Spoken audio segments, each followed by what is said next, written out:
Ulangan pasal 12 ayat 1 sampai dengan 10. Satu tempat ibadah.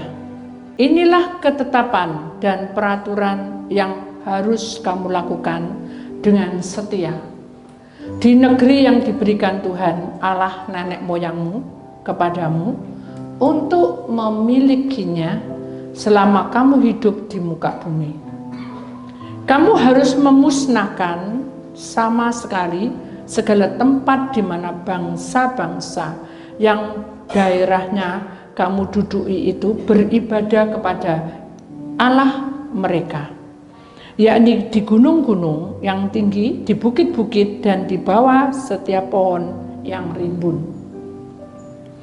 Mezbah mereka kamu harus robohkan, tugu-tugu berhala mereka kamu remukkan, tiang-tiang berhala mereka kamu bakar habis, patung-patung Allah mereka kamu hancurkan, dan nama mereka kamu hapuskan dari tempat itu.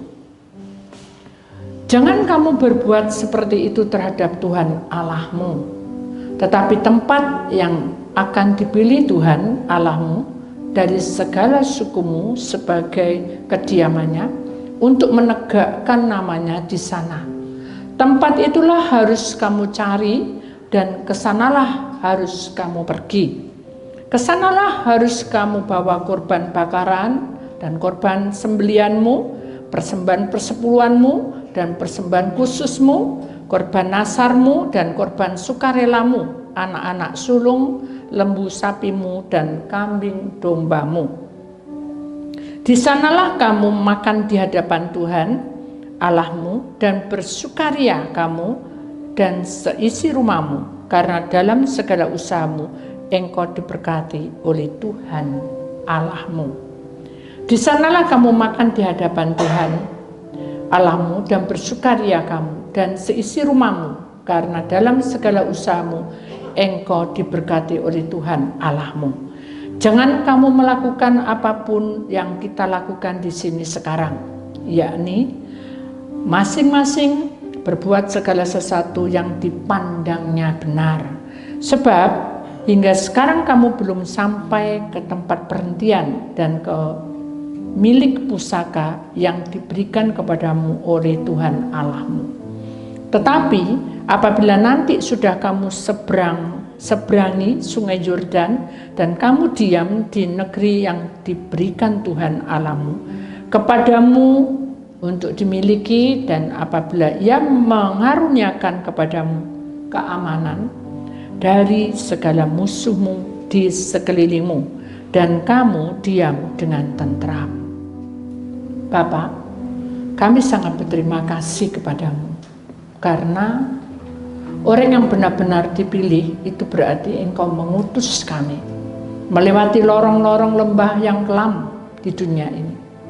Biar sekiranya Engkau menghancurkan penguasa roh yang tidak baik, karena itu ada roh-roh najis yang mengikutinya. Waktu kami mohon padamu, buka jalan hidup kami, lengkapi kami dengan senjata-Mu. Di dalam nama Tuhan Yesus, Putra Allah yang tunggal, kami sudah berdoa dan mengucapkan syukur yang percaya. Kita sama-sama berkata amin. Beri kemuliaan Tuhan, silakan duduk kembali. Shalom. Puji nama Tuhan. Agak terlambat saudara, karena ada sesuatu yang harus kita sampaikan, dan kami tahu bahwa rancangan Tuhan itu ya dan amin. Judulnya hari ini adalah hancurkan roh najis, ya saudara. Mari kita perhatikan satu ayat di dalam Ulangan 12 ayat 3. Perhatikan baik-baik, dicoreti dengan tebal. Mezbah mereka kamu harus robohkan, tugu-tugu berhala mereka harus remukkan, tiang-tiang berhala mereka kamu bakar habis, patung-patung Allah mereka kamu hancurkan, dan nama mereka kamu hapuskan dari tempat itu. Amin. Saudara yang terkasih dalam Tuhan, marilah kita menyadari bahwa ketetapan dan peraturan yang Tuhan sudah berikan kepada kita itu, Tuhan tidak menuntut kita, tetapi Tuhan ingin kamu setia. Ya, orang yang setia itu akan tinggal di dalam negeri yang diberikan oleh Tuhan. Kenapa? Karena itu sudah dari zaman Allah atau nenek moyang zaman dahulu, bahwa orang yang menjadi miliknya, maka selama-lamanya hidup kita di muka bumi pun akan dipertanggungjawabkan.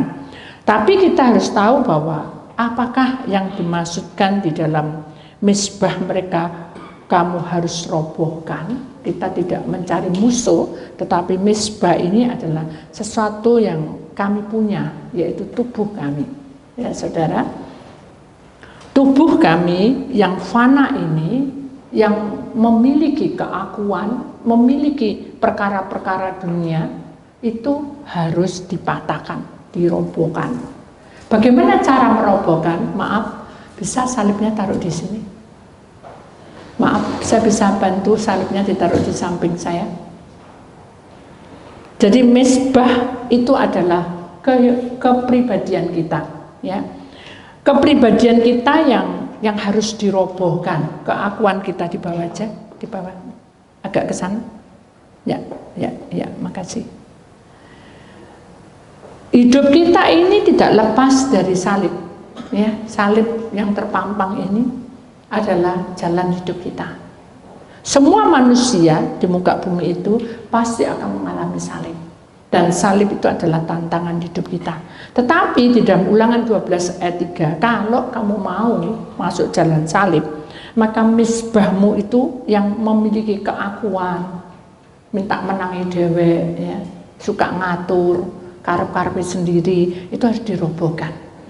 Misbah itu ada satu tempat, wadah itu adalah tubuh kita, ya, kayak rumah, ya, rumah tubuh kita, robohkan itu keakuan kita, karena kedagingan kita ini fana. Kedagingan kita ini ada banyak hal kekurangannya, saudara. Ada orang yang iri hati, ada orang yang marah-marah, ada orang yang tidak mampu, hidupnya putus asa, ada orang yang suka menggerutu, ada orang yang keras kepala. Jadi itulah misbah yang harus dirobohkan. Ini kalau dalam dunia roh, ya saudara. Kalau ini di dalam kasat mata, misbah itu ada satu pemujaan dengan roh-roh yang tidak baik. Tapi itu kan sudah tahu kita. Yang di dalam roh ini yang kita belum tahu. Jadi misbah yang kita punya itu harus dikuduskan, kasarannya gitu ya. Jadi apa yang ada dalam kehidupan kita yang mengandung hal yang fana itu harus dirobohkan. Kemudian yang kedua adalah tugu-tugu berhala, mereka kamu remukkan. Tugu-tugu berhala itu adalah keinginan kita, ya, keinginan daging kita. Oh, apakah kita tidak boleh tabuk? Kita pengen jadi orang kaya, boleh, tapi harus tegak, berdiri tegak, jangan karpe dewek. Ya. Kadang kita saking berbelas kasihnya, tugu-tugu berhala ini membuat seperti sok pahlawan. Ya, sok pahlawan. Ini ada satu kesaksian, saudara. Satu ketika saya ini jalan pagi, ya, dan tali sepatu saya itu lepas, ya, jadi talinya terlepas, jadi saya mau tidak mau menali. Tentu saya jongkok. Di saat saya jongkok, ada anak yang masih remaja itu nendang saya, jadi nabrak saya, ya. Dia tidak minta maaf, tapi dia malah bilang, ya apa ibu ini, berhenti kok di pinggir jalan, dia bilang gitu. Padahal menurut saya itu sudah mepet banget dan memang tidak ada trotoar. Akhirnya saya tidak ambil pusing, saya bilang ya maaf no saya.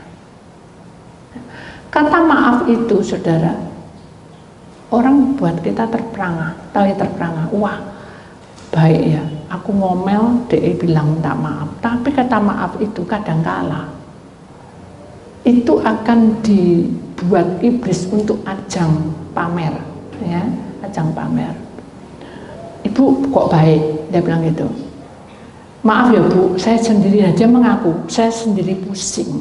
Nah, ketika dia bilang pusing, saya melihat bahwa di belakangnya orang ini, anak ini, saudara, itu ada sosok roh perempuan yang yang nggak benar, dalam arti maaf tidak berpakaian sama sekali, tapi giginya berdarah-darah, jadi mulutnya berdarah-darah, matanya melotot jadi kayak mayat hidup gitu. Kalau saya pakai ajang pamer, mungkin saya juga langsung akan bicara bahwa di dalam tubuhmu itu ada setannya. Itu tidak boleh, saudara. Walaupun kita tahu, kita harus meminta maaf kalau kita sering kali seperti itu. Jadi kita sok pahlawan. Ya. Ada juga suatu ketika, maaf ya saudara, saya ini kan guru les kue. Ketika saya total semua, dengan penotalan sekian itu, menurut saya sudah nipis ya untungnya. Suatu ketika suami saya bilang bahwa kamu potong lagi, nanti harganya kasihkan ke aku. Nah, saya bilang, loh kok kalau kamu motong, enggak apa-apa, kita harus berunding gitu. Jadi kita harus sama gitu, motongnya kalau sekian ya nanti kalau ada orang sekian ya kita motong sekian. Ternyata suami saya itu sakarepe dhewe. Jadi dia seakan-akan memiliki semua itu dan harganya dia tahu, padahal dia enggak tahu apa-apa. Jadi memakai ajang pamer bahwa aku ini juga bisa melakukan, tak perkecil dan tak terbesar itu bisa, karena aku ini punya power. Nah itu tidak boleh. Berdoa dulu sama Tuhan ya, jangan sekali-kali kita mengambil tindakan yang salah seperti itu, karena itu akan diremehkan kita dan kita tidak ada harganya di hadapan manusia. Nah akhirnya ketika saya sudah melihat seperti itu, saya berdoa sama Tuhan. Tapi doa saya tidak mungkin Tuhan nolongnya gitu. Dalam hati saya berdoa sambil saya kan terkotor saya karena itu habis hujan, jadi tangan saya otomatis banyak lempungnya, tanah liat. Jadi saya ginikan itu masih keras-keras itu. Hanya dia ngasih saya tisu. Ini Bu, ambil tisunya. Dalam hati saya baik juga, tapi saya pengen menolong. Tapi saya bagaimana? Hanya saya berdoa. Nah itu. Setiap langkah, kalau kita ini mau tugu-tugu berhala itu yang menghalang-halangi kita selama ini, itu harus dipertegas. Tidak boleh kita mengambil kesempatan bahwa aku saya lihat ini loh, aku bisa berkuasa atas ini loh. Itu tidak boleh. Kenapa? Karena hal itu akan diremehkan kita. Kenapa? Karena iblis akan melukai kita. Kenapa? Karena dia tahu bahwa hal itu ya, sebetulnya kan itu hak Tuhan. Rezeki, berkat, dan penglihatan itu hak Tuhan.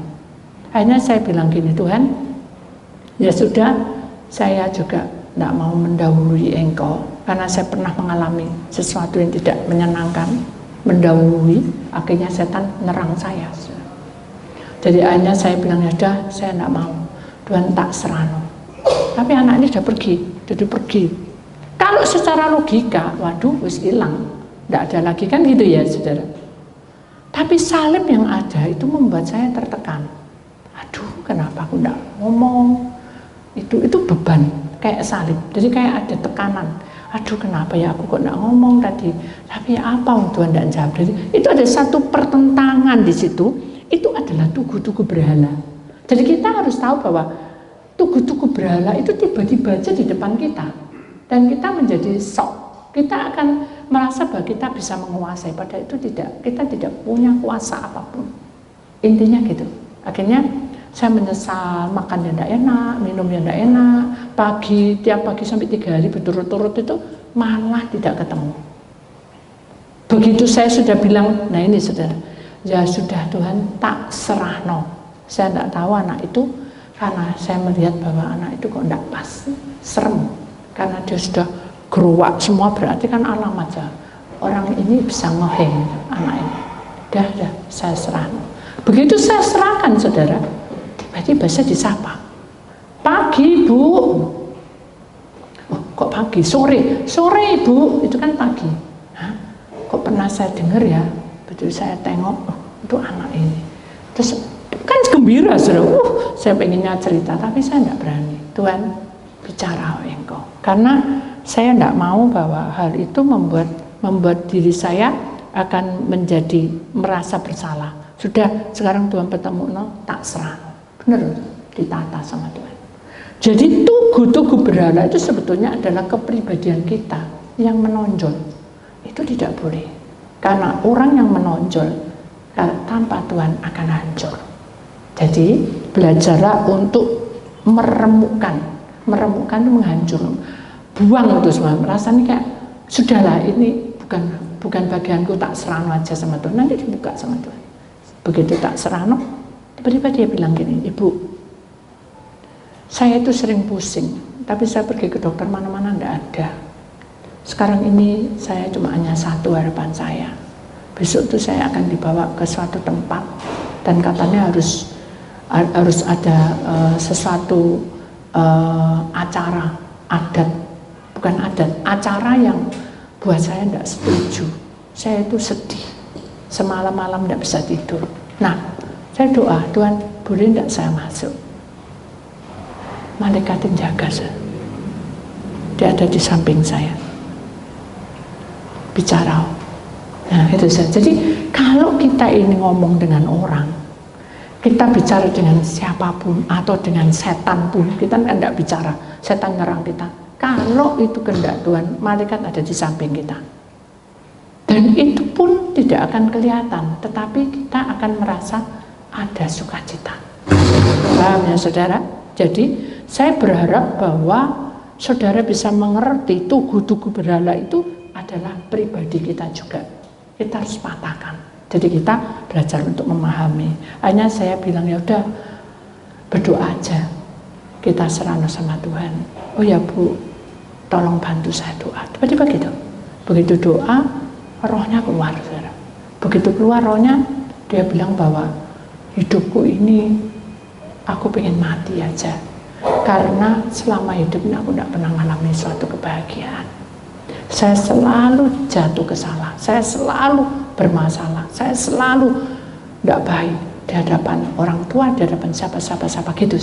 Nah akhirnya Tuhan tunjuk, kalau kamu ikut aku melewati salib itu, kamu akan aman, walaupun kamu banyak masalah. Nah anak itu nangis, begitu amin, akhirnya dia bilang, Bu, apa yang saya lakukan? Berdoa, puasa, ya, supaya kuasa-kuasa yang menutupi dirimu itu akan dihancurkan.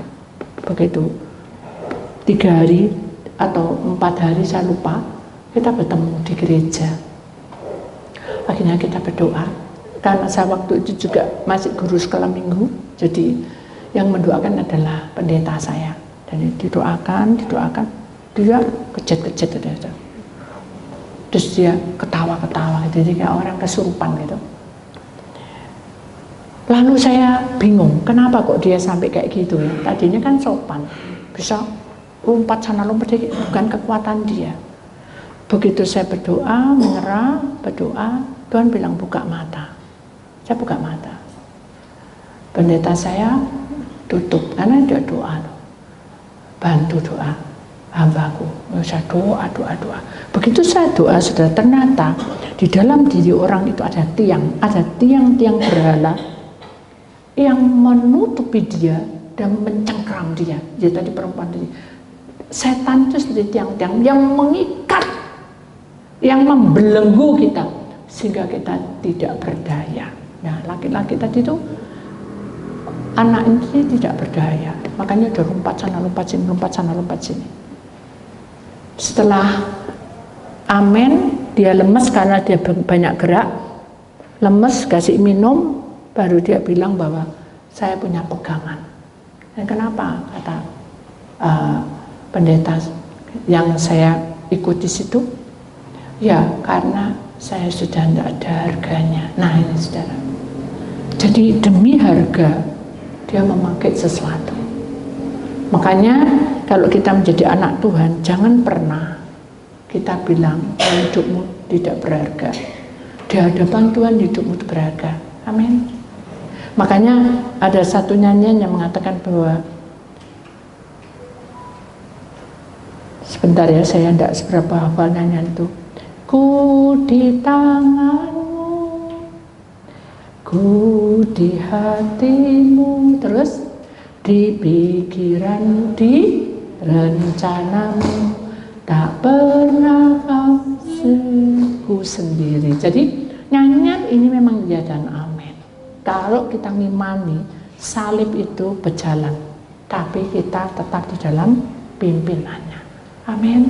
Akhirnya anak itu mengakui dan dia lepaskan. Puasa lagi dilepaskan. Nah itu saudara. Jadi marilah kita sebagai anak-anak Tuhan dari zaman nenek moyang, pada anak ini sudah lama tidak pakai itu. Dia masih umur berapa, sudah lebih dari 4 tahun meninggalkan. Tapi kan tetap mengikat. Makanya hidup kita tidak boleh seperti itu. Kita tahu bahwa tiang-tiang berhala itu akan mencengkram hidup kita. Kalau kita tidak bakar habis. Bakar habis itu adalah Tuhan yang akan memeranginya. Membakar, membuang dengan para malaikat, mengusir dengan pedang para Mikael. Nah itu intinya seperti itu. Loh Bu, aku tidak seserem itu ya. Loh kalau tidak seserem itu saudara, keakuan kita bisa seperti tiang-tiang berhala ini. Karena apa? Karena merasa benar. Makanya kita sebagai orang pilihan Allah, kita tidak boleh memiliki 3 hal ini. Kemudian di sini dikatakan bahwa patung-patung Allah mereka harus kamu. Patung-patung Allah mereka kamu hancurkan. Patung-patung itu adalah penyembahan. Ya, jadi kalau kita menyembah itu sakar-karpe dewek. Kalau kita mau sembahyang, kalau kita tidak mau tidak sembahyang. Itu kita seperti kita tuh menganggap Tuhan itu seperti berhala, tidak boleh. Apalagi kalau secara kasat mata kita punya patung ya saudara ya, kayak maaf salib ini. Salib ini kan benda mati. Jangan ngomong terus. Hidup enggak? Halo? Hidup enggak? Siapa yang di dalam kayu ini? Setan. Makanya ketika kita punya patung, punya salib, gak perlu dijak omong, saudara. Kita tutup mata, tunduk kepala. Tapi kenapa harus datangi salib? Loh, kita menyadari bahwa kita ini salib kita besar. Tapi kita punya salib itu bukan berarti kita datang itu menyembah. Kalau kita menyembah berarti sama kita menyembah patung.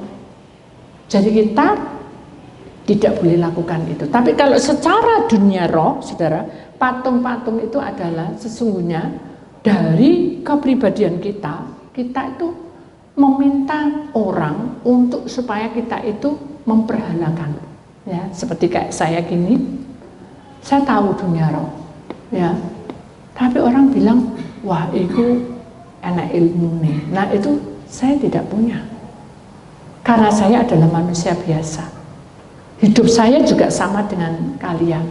Bedanya saya setelah koma dioperasi Tuhan, saya bisa melihat alam roh. Itu adalah karunia. Jadi saya tidak mempelajarinya. Makanya patung-patung ini adalah sesuatu yang dipelajari, yang itu intinya adalah untuk menyembah. Kita tidak boleh. Contoh nih, ada satu kesaksian, ada anak muda, anak mudi, perempuan, cantik saudara, kalem. Suatu hari itu ditelepon saya sama mamai, biasanya kan doa sama saya, ditelepon sama mamai. Ini anakku ini kemasukan siapa? Kemasukan roh. Ya perempuan juga begini. Loh, kenapa ya? Padahal dilihat secara logika enggak apa-apa. Ternyata DE ini habis putus dengan pacarnya. Dia dikasih kalung. Dikasih kalung yang bertanda hati, love, ya. Terus kalung ini setiap hari ditangisi saudara dan dipanggil nama si pacarnya itu. Ya, Mama Freddy, kenapa kamu kayak gitu saudara? Makanya kalung ini hidup. Setiap malam dia merasa bahwa Freddy itu selalu menemani dia. Nah, itu juga tidak boleh karena itu patung-patung yang tidak boleh kita berhalakan. Itu harus dihancurkan. Jadi pemikiran-pemikiran yang arah ke situ harus dihancurkan. Nah, itu kita dalam dunia roh. Kemudian dan nama mereka kamu hapuskan dari tempat itu. Jadi kalau kita merasa mama kayak gini tadi, putus ya Freddy, kita tidak bisa loh mikirin Freddy kenapa. Ya memang logikanya seperti itu.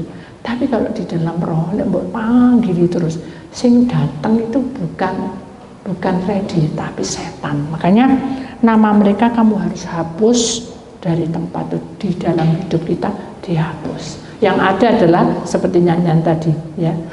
Nyanyian tadi kan mengatakan bahwa semuanya itu di tangannya, di hatimu, di pikiranmu, di rencanamu.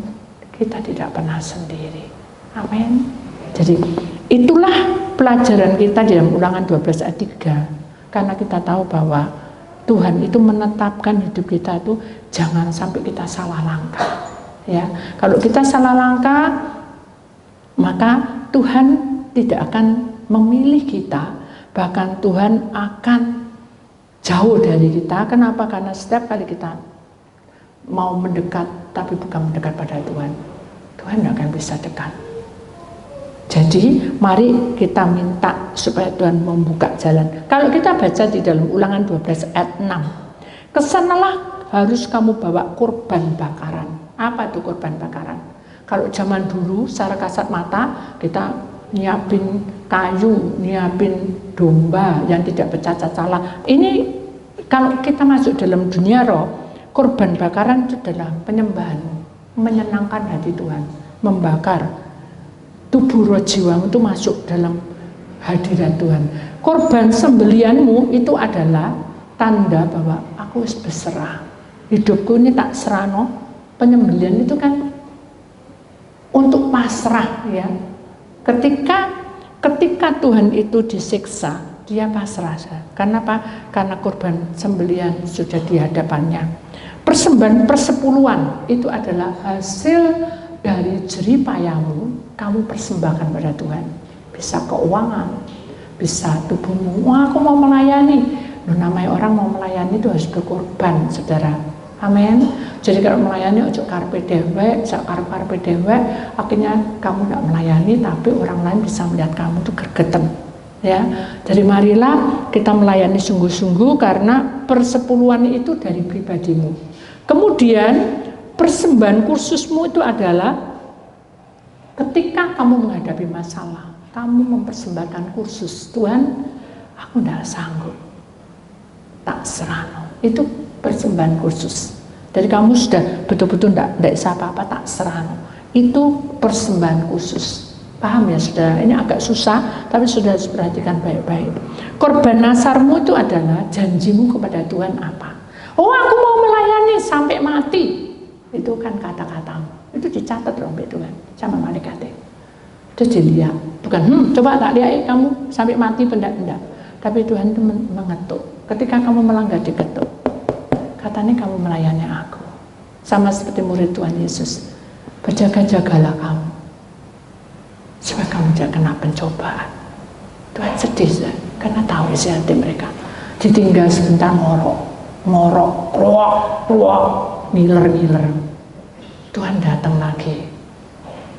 Bangun. Waktunya sudah hampir dekat. Berjaga-jaga ya. Berdoanya senantiasa ya. Ya guru. Delegate baru ditinggal sebentar lagi sudah ngorok lagi. Nah itu jadi persembahan nasar itu adalah dimana kamu mengabdikan dirimu seperti murid Tuhan Yesus sepenuh hati, rela untuk Tuhan dan tidak mau absen, kasarnya gitu ya, tidak mau absen, selalu datang. Ingat, persembahan nasar ini jangan sekali-kali kamu lupakan, karena janjimu itu bukan dengan Ibu Titik tapi dengan Tuhan. Kemudian korban sukarelamu itu adalah di saat kamu sakit, di saat kamu tidak mampu, di saat kamu tidak punya apa-apa, kerelaanmu itu lebih mantap. Itu lebih bagus dan lebih indah di pemandangan alam. Kalau di pemandangan manusia kamu dinyek, gak dulu apa-apa, soalnya tidak apa-apa. Karena kita ini rela, saudara. Ini mau ada aku nih kayak gini Tuhan, tak serah. Itu kerelaan. Jadi apapun bentukmu, Tuhan tidak lihat bentukmu elek, bentukmu tidak punya uang, bentukmu dicaci, bentukmu dipelindes atau ya apa. Tuhan tidak memperhatikan bentuk itu. Tuhan memperhatikan bahwa kerelaan hatimu itu yang akan mengangkat kamu untuk masuk di dalam kebenaran Tuhan. Kemudian yang selanjutnya, anak-anak sulung, bisa saya minta tisu?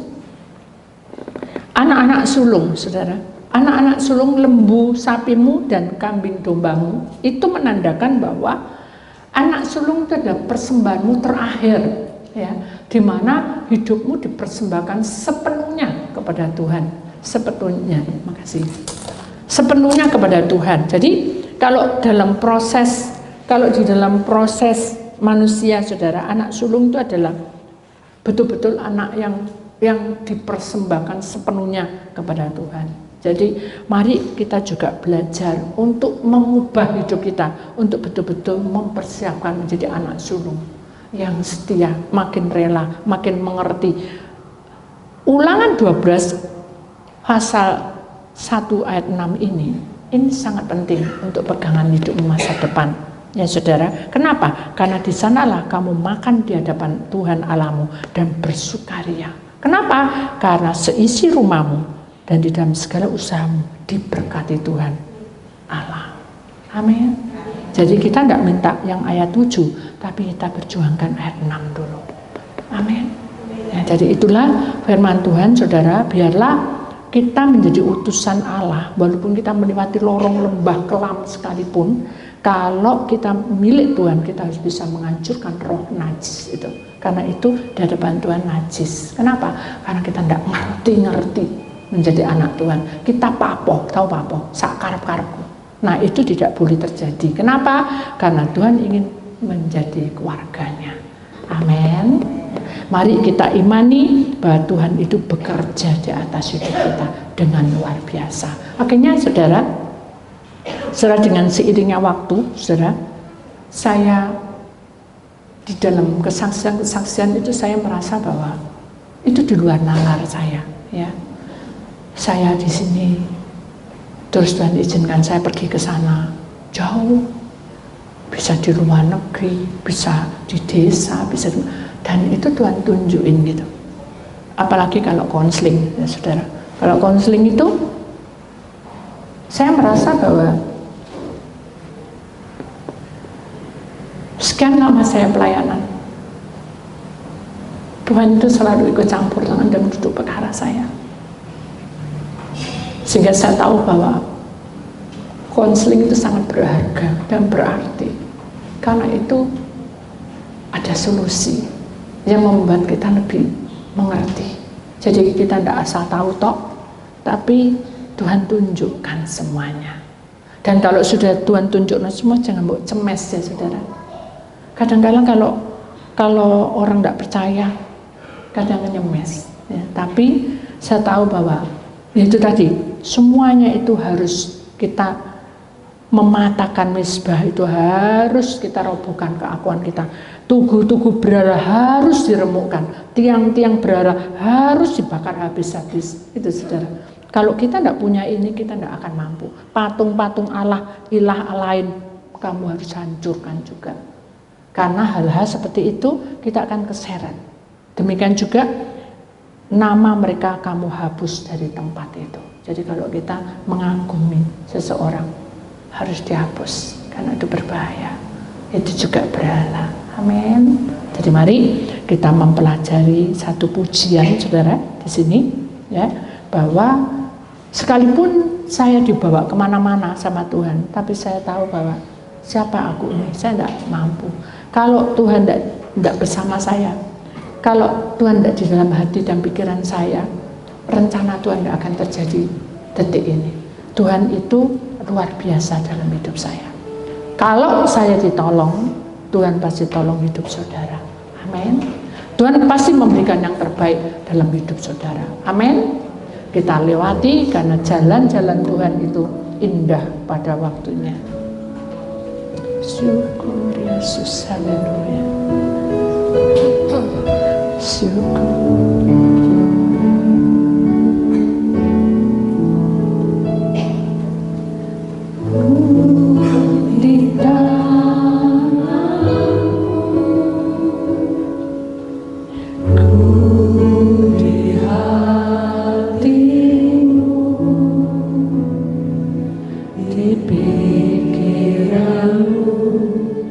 Di rencanamu tak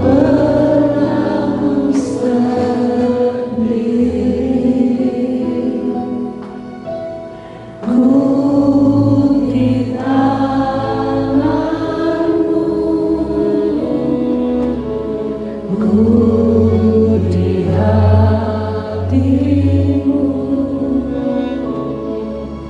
di pikiranmu, di rencanamu, tak pernah dihinakan. Saudara, pujian ini mengingatkan saya satu kesaksian, di mana saat itu saya benar-benar tidak memiliki apa-apa di dunia ini. Karena saya tahu banyak pancaroba di dunia ini merubah hidup saya menjadi keras, semakin keras seperti batu. Hingga akhirnya saya berkata, untuk apa saya hidup kalau toh mereka tidak mau mendengarkan kata hati saya. Tapi saat pujian ini berkumandang begitu lembut di bait suci, saya jatuh tersungkur. Dan saya tidak mampu apa yang harus saya katakan.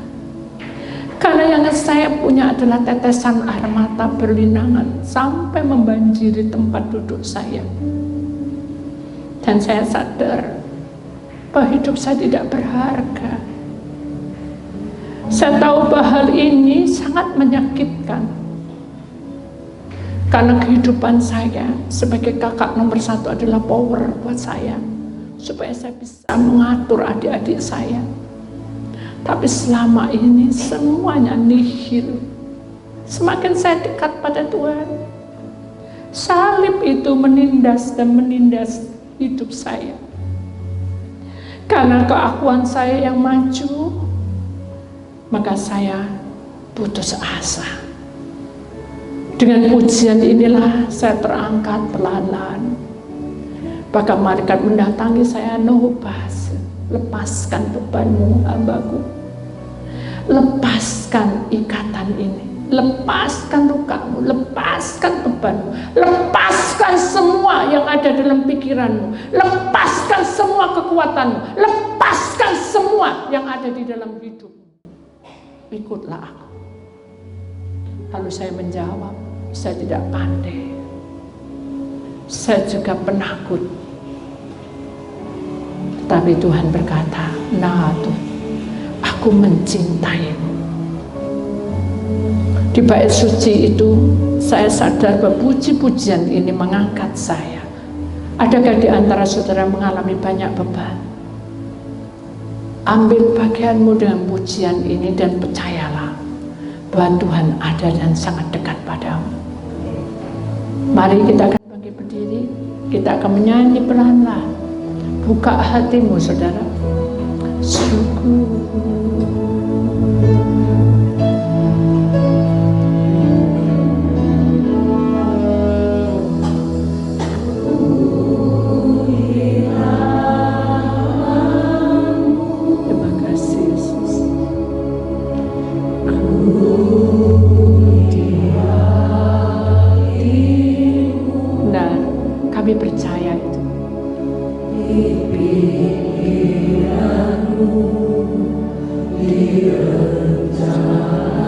Imani saudara, jangan mengimani kata-kata yang tidak baik, tapi imani dengan iman bahwa kamu adalah milik Tuhan. Di tangan Tuhan aku kuat, di dalam hati Tuhan aku jadi pemenang. Di pikiran Tuhan aku benar-benar menjadi anak. Di rencana Tuhan aku benar-benar masuk dalam masa depan, tak pernah ditinggalkannya. Haleluya,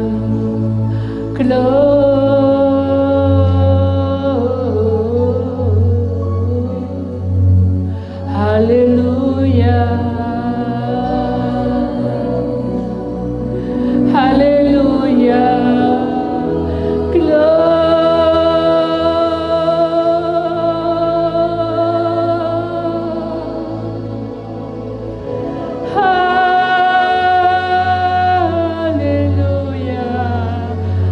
lapangkan hatimu saudara, jangan tinggal diam.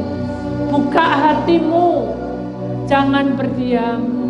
Jangan terbawa arus dunia, jangan terbawa arus semua yang kita sudah dengar hari ini. Nah apa? Jangan sampai kita dirobohkan karena mezbah kita dihina. Jangan sampai tugu-tugu berhala itu meremukkan hidup kita, tapi kita harus meremukkan tugu-tugu itu. Jangan sampai tiang-tiang berhala itu membakar hidup kita sehingga kita jatuh dan tidak berdaya. Biarkan tiang-tiang berhala itu dibakar oleh kuasa darah Tuhan Yesus, dihancurkan oleh kuasa darah Tuhan Yesus, sehingga patung-patung Allah, ilah lain yang membuat kita bimbang, hancurkan dengan kuasanya. Dan biarlah nama Tuhan saja yang di dalam hati kita, nama-nama mereka hapuskan dari tempat lapang hati kita. Nuri segala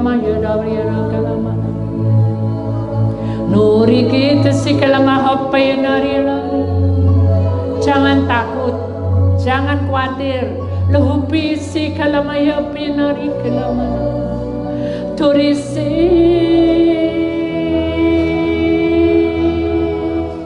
oleh naha penisi liau mahu kenama. Allah maha bijaksana, Allah mengenal pribadi kami, Allah yang tahu hidup kami. Engkaulah yang kami sembah. Mari saudara sembah Dia. Nurusi kalamayata minarana, nurusi kalimayatu malabarikala. Buang semua hal-hal yang bukan dari Tuhan. Layare kalamariasi kalamadari kalamana. Turusi kalamahapari hatamayata oleh arisi kalimayana. Hancurkan Tuhan penyakit kami. Hancurkan kebimbangan kami. Remukkan Tuhan kekuatan yang bukan dari Engkau.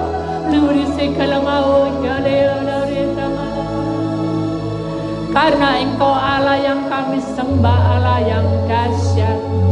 Haleluya. Haresi, hamese, sembah Dia, puji Dia.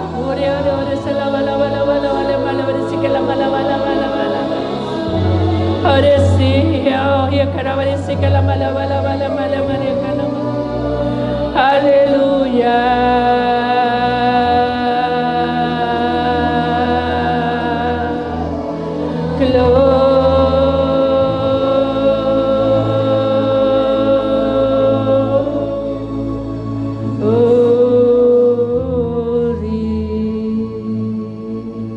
Mari kita angkat tangan kita. Hanya Engkau yang menghiasi hidupku Tuhan. Hanya Engkau, aku rindu untuk masuk dalam pelataran-Mu. Engkau membuat rancangan masa depanku penuh dengan pengharapan. Luar biasa. Sekiranya Engkau melihat tangan-tangan kami. Karena kami tahu bahwa rancangan-Mu adalah rancangan yang indah. Berkat kemurahan-Mu itu melimpah di atas hidup orang-orang percaya. Kami terima Tuhan. Maka terimalah hujan berkat ini. Ladang hidupmu diberkati. Ladang rumah tanggamu diberkati. Ladang kesehatanmu diberkati. Ladang pekerjaanmu diberkati. Ladang pelayananmu diberkati. Di dalam nama Tuhan Yesus, kami siap memuji Engkau dan menaikkan pujian penyembahan. Yang percaya, kita sama-sama berkata, amin. Beri kemuliaan Tuhan, silakan duduk kembali.